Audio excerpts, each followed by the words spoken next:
Raising women's voices, one story at a time. Welcome to the She Said Project podcast.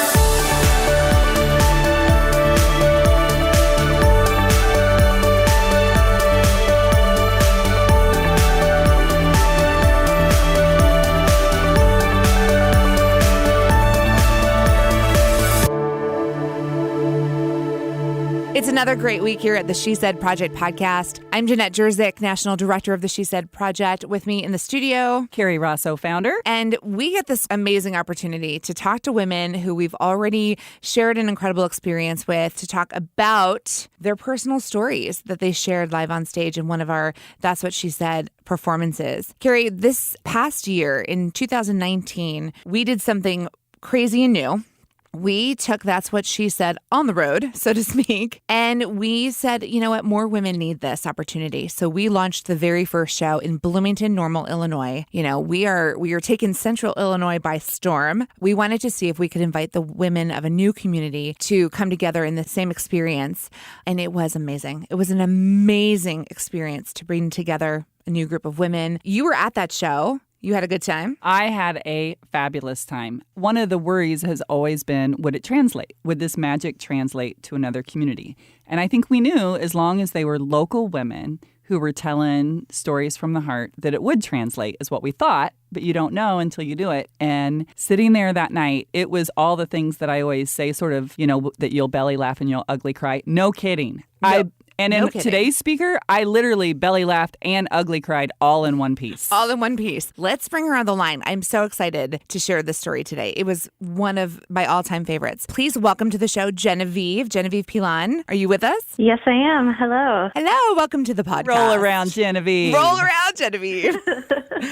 Our audience will figure that one out in just a minute. But how are you? I'm doing very well. So you jumped right in with 2 feet in the very first cast of That's What She Said in Bloomington-Normal. Now, you're from Bloomington, right? You grew up there? For the most part, yeah, since I was 11. And how did you feel about this opportunity to go, what? We're gonna get some women together. We're going to have some fun and share some stories. What did you think about that experience when the opportunity was introduced to you? Ooh, I panicked. Panic first, ask questions later. I love it. Yeah. I had a lot of internal debate on whether or not to do it, but I'm very glad I did. So Genevieve, when we met, you had a pretty clear idea of what you wanted to talk about on stage. It was a story that you had developed personally because, you know, you already knew that you had something to say. So can you share with our audience just a hint of what it was before we listened to the recording? Yeah, sure. So when I was asked to share what I might want to talk about, one of the reasons why this was so scary for me was that I really knew there was only one story that I should tell if I did this. And it's a story about my adolescence and how difficult it was for me being a young gay woman growing up in a conservative Christian family. Well, there it is. I mean, that's a loaded... Yep, that's a loaded sentence. Sentence right there, yes. Yeah. You shared, you know, what a challenge that was, and that wasn't easy for you. You led a whole lifetime of pain and confusion and struggle, and I'm so grateful to know the woman who you are today. So because you share that story in such a vulnerable way, we have an opportunity to share your words with other young gay ladies who might be struggling as well. And I think it's so important to celebrate who you are and where you've come. Right. And I thought, I'm a pudgy middle-aged lady, and your story, you know, pudgy, middle-aged, and straight, and your story totally rocked my world. I think it was such a universal story of accepting each other and encouraging each other.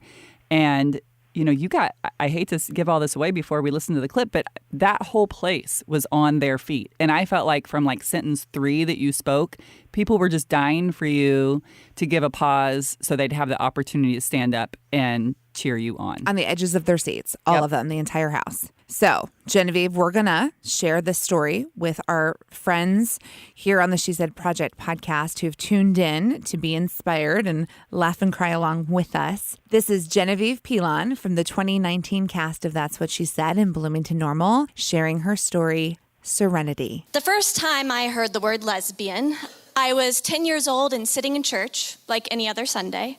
The sermon that day was about hell and who would be there, like murderers and lesbians. asked my mom what a lesbian was, and she told me that they were girls who liked girls. I liked girls. I thought everybody did. But I wasn't too worried that particular Sunday. I remember specifically thinking, okay, in a couple years, I'm going to go through puberty, and then I'll start liking boys, and everything will be fine.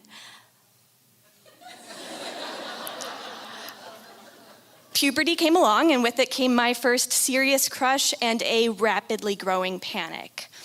By the age of 12, I had severe depression and insomnia, and I spent my sleepless nights begging God to please make me like boys so I wouldn't go to hell.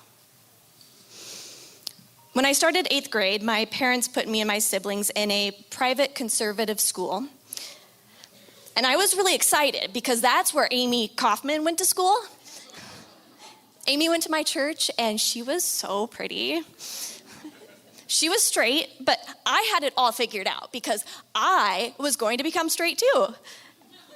We would be best friends who lived together and hugged all the time.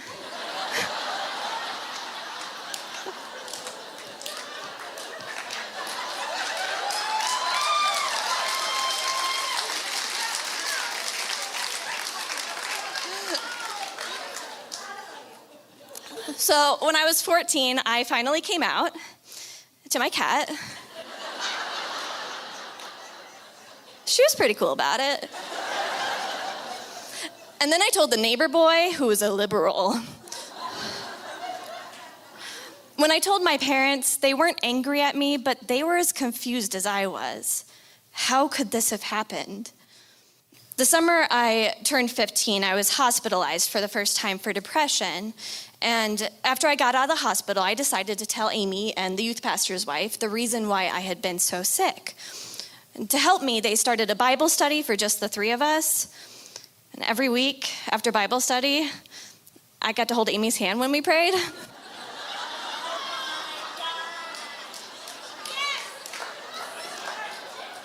I was excited to go to school my sophomore year. My freshman year of high school, I had gotten into theater for the first time, which I loved. And my freshman year, my theater teacher cast me as the lead role in all the plays. There were only like 12 of us to pick from, but still. I knew better than to tell anyone at this school my terrible secret, but Amy told her boyfriend, who told the basketball team, and by the end of the week, it seemed like everybody knew. After that, my theater teacher wouldn't cast me as anything other than an extra, so I tried out for cheerleading, and I was the only girl who tried out who didn't make the team. So instead, I threw myself into my schoolwork, and I got the highest grade in my French class. At the end of the year, they would have this award ceremony every year, and the person with the highest grade would get an award. My French teacher told me that I was going to get the French award. Now, by the end of the year, my parents had decided to take me and my siblings out of this school. My siblings were also being singled out and mistreated by their teachers. But we still went to the award ceremony, and I got all dressed up, and they gave the award to the girl with the second highest grade, who had been disqualified the year before because she was Canadian and spoke French fluently at home. I tried everything I could think of to get rid of these feelings, and I was disgusted with myself. I prayed constantly. I studied my Bible. I learned about ex-gay groups and conversion therapy. I started seeing a Christian counselor who was a really nice guy, and he meant well, but he had no idea what he was doing. He told me that I wasn't gay because Christians can't be gay.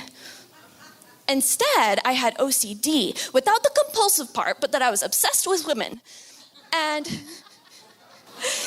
to treat this, he wanted me to write in a journal every time I thought about a girl. I was a teenager, so that was all the time. But I tried everything. So when my friend Jennifer suggested an exorcism, I said, okay. We sat on the floor of her room, and she warned me that she was going to speak in tongues and it would be really intense. But it was just weird. When she was done, I looked at this Christian boy band poster that she had on her wall, and I was like, maybe I feel something? I was lying, which is a sin, by the way.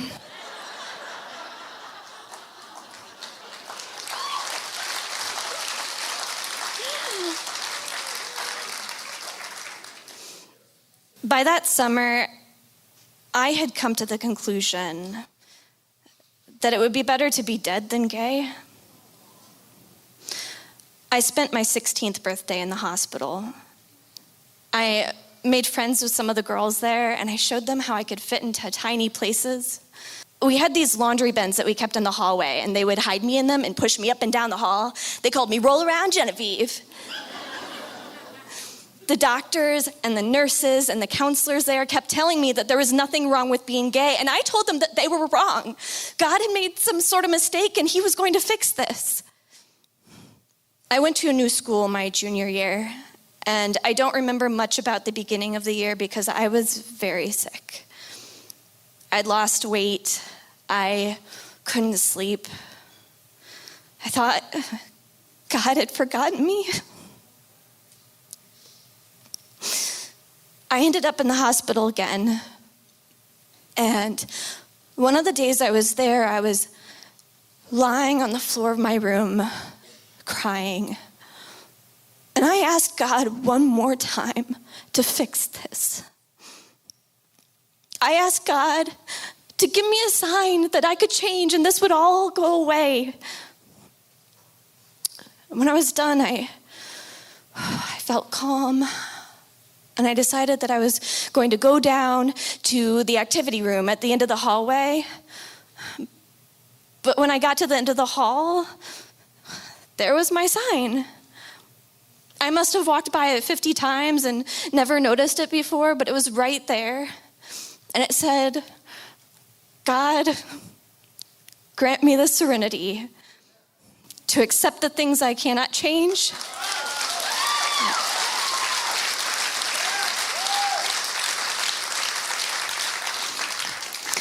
Courage to change the things I can, and the wisdom to know the difference.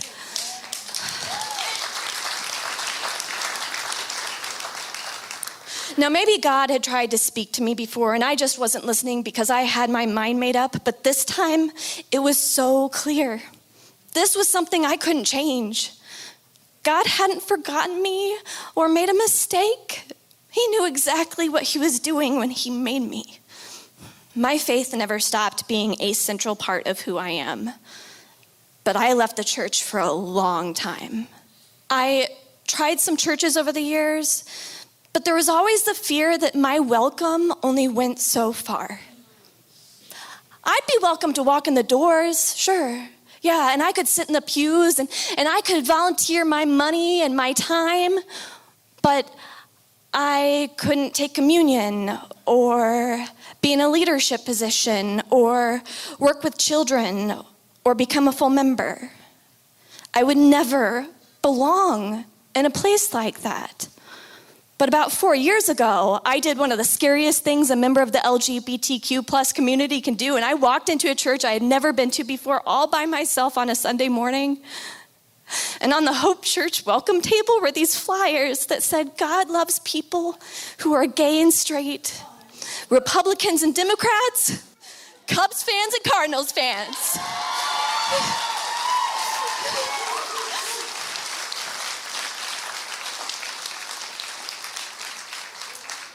And it's that simple. It should be. I walked in that day and I finally found a place where I was welcome at the table. I'm now 32 years old, a whole 16-year-old's lifetime later. And I don't ask God to change me anymore. I ask him to shape me into the woman that he wants me to be. And I know I'm in good hands. Thank you. So powerful. Genevieve, your story was so simple, so beautiful, so complicated, so angsty, and so inspirational. First and foremost, thank you. That could not have been easy, or was it? Was that any easy experience for you? No. Everything leading up to it was not easy, but actually standing up there and telling it was surprisingly easy. I wasn't expecting that.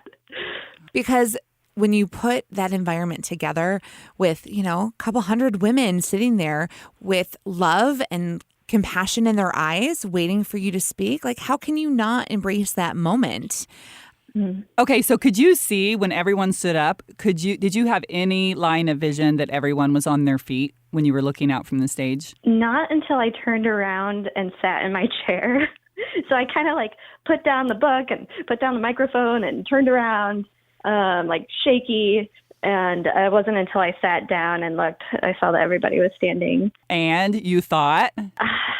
I have never experienced anything like that before. I mean, the energy from the audience was just incredible. And I can see how stand-up comedians get addicted to that feeling of being fed by the audience. Like, I can totally get it now. It was really cool. I mean, you have such incredible timing in your delivery of your piece. Like, you have some skills. You've got some stand-up skills. You could take the show on the road if you wanted to. But what has the feedback been from your church and your community since, sharing on stage? Yeah, well, I've been asked to speak at my church a couple of times since I performed. My pastor told me that she watched the video on repeat and just cried and just made her so happy that she's helped create a church like that for people like me. I've had a lot of people just come approach me that came to church specifically because they saw me, and she said, and they saw that's where I went to church, so they came to check it out. So I've had people come to talk to me about that. That was really cool to see. Talk about connecting community through your story. Yeah. That's amazing. Yep. And I had some people that I knew reach out and say, I know that church. I've been to that church. And it was great to see, sometimes, in the church community, we've been struggling with. Sometimes there's behavior that we feel like we aren't proud of. And, they'll know we're Christians by our love. And is one of my favorite things to say. And I kept thinking about your piece and thinking over and over again, wow, like a lot of people are going to be proud that they were that soft spot to fall for you, and they're going to be proud of you up there telling your story. Yeah, I have a lot of really great support. I really do. You were the great support. And now with that video, I've sent it to so many people. I mean, I consistently someone will pop in my head and think, oh, they would so love this story. And then I just randomly send out your video to people. Yeah, for anyone who's listening, you can share this podcast with all the people and all the friends. But you can also watch Genevieve's performance on our YouTube channel, because that video, I want this to go viral. I think it's so important for people to understand compassion, inclusivity. We're, like you said, it should be that simple. God loves all the people. We should just love each other. Nothing else matters. And your facial expressions in the video have to give away, one, your modesty, and two, just your physical humor. And your surprise when you would get reactions, how genuinely surprised you were by it. But you had so many great one-liners and things that we all like, so much hugging. That when you were just so funny and perfect. And I just want the world to see it and hear your words. Oh, thank you. Do you find that you've found your way, in the world today? Do you still struggle with your identity? Well, one of the reasons why it was so scary for me to say yes to this was that I was not fully out at my job or to my extended family. And a lot of that comes from being hurt in the past when I was younger. It's, self-protective mechanism, whatever you want to call it. I just was afraid to be open and talk about it. And, most people, you can look at me and you can figure it out, right? But it was kind of one of those things that you don't talk about. And so saying yes to this meant I'm going to get up on a stage in front of a ton of people in my community, and it's going to be out there. It's going to be on a YouTube video. People are going to see it. And so, yeah, that was a choice you had to make. Absolutely. And then the feedback, how was there anything that you did not expect? Yeah. So I mentioned not being out to extended family or not talking about it anyway. And I realized as an adult, at family gatherings, I'd always feel so drained and, not excited to go to them. And I never could figure it out because I love my family. They're great people. I always used to be excited for these family gatherings when I was a kid. And I realized that, the two things that people ask you at these get-togethers is about your job and about who you're dating. right? And one of those questions I couldn't really answer, and I would just kind of, skip over it or ignore it and not really elaborate and say, oh yeah, I'm single, and not get into it. And it's so draining to not be my authentic self. Well, this year at Thanksgiving, my mom's side of the family had our Thanksgiving gathering, and my dad pulls out his laptop and he shows my video to my relatives while I'm there sweating. Oh my goodness. My dad is so proud of me. And they were really, really receptive and asked me a lot of questions, and no one was judgmental. And then later at my Christmas family gathering on my dad's side of the family, I had a bunch of people come up to me and say, hey, we watched your video. It was so good. Or I had a couple people tell me that I'm the funniest Pilon, which is a massive compliment. You're the funniest one I know. Oh my gosh. We're sitting in the studio right now on the edges of our own seats. Like, you continue to have this effect on us, Genevieve. Like, that's incredible. You can finally be yourself and exhale and stop holding on to that, that energy that you've been wasting. I shall neither confirm nor deny who I have been all these years. Mm-hmm. That's so beautiful. Thank you for sharing. Like, that's impact if ever I heard. And not just, that's personal, that's family, that's community. Kerry and I are sitting here like shaking in awe, like tears. Okay, I have tears. Kerry fights them, but I don't know what that's about. She needs to let her freak flag fly. But I was literally couldn't breathe when you were saying, and my dad, and then and you said pulled out his laptop. I was just like, oh, please, please, please let this have a happy ending. That's just so awesome. Well, it felt amazing. I am so glad to hear that. I'm so grateful. That's so inspirational. So, Genevieve, the topic of your story is about not being able to be who you are once you discovered, for yourself who you are, and that fight and that struggle. And I remember the night of the show and the reaction that you had, during intermission when hundreds of people stood up and clapped for you. You weren't performing. You weren't making something up. It wasn't a dance or it was you. You literally were being celebrated for exactly who you are. And it was so magical. And now to hear that this had such a beautiful rippling effect, it's an honor. It's an honor to witness. Yeah. I'm so glad I said yes to this. I am too. I'm so glad to know you and that your story has now been shared with so many people and that you have found comfort and relief. And I truly believe that your story has the power to do that for other girls and other women. So thank you from the bottom of my heart. Thank you. Thank you for giving us your time today. I know it's not easy to find time in your busy schedule, but you are an inspiration, and we're just glomming on. I send your clip to everybody. We're just riding the wave. I send your clip to everybody and say, this is my very good friend Genevieve. Yeah, because I'm just so like proud, if I have any right to be proud and inspired, and we really, really thank you so much. Yeah, thank you. Any final words? Any final words of inspiration for young girls out there? I just be your authentic self, and it can be very, very difficult and painful, but also very rewarding. You got your whole future ahead of you, girl. Go get your life. Go get it. Go get them. Will do. Well, this has been an incredible... That's what she said. Wow, that was incredible. No, this has been an incredible experience to revisit Genevieve's story. I'm so grateful for our friends who have been brave and bold on the stage. I'm so grateful for the women who continue to say thank you for bringing That's What She Said to the communities, because as women, we need this. We need to hear these stories and to celebrate each other exactly where we are in this world. So thank you, friends, for listening. And we're going to continue telling stories because that's what we do here at the She Said Project podcast.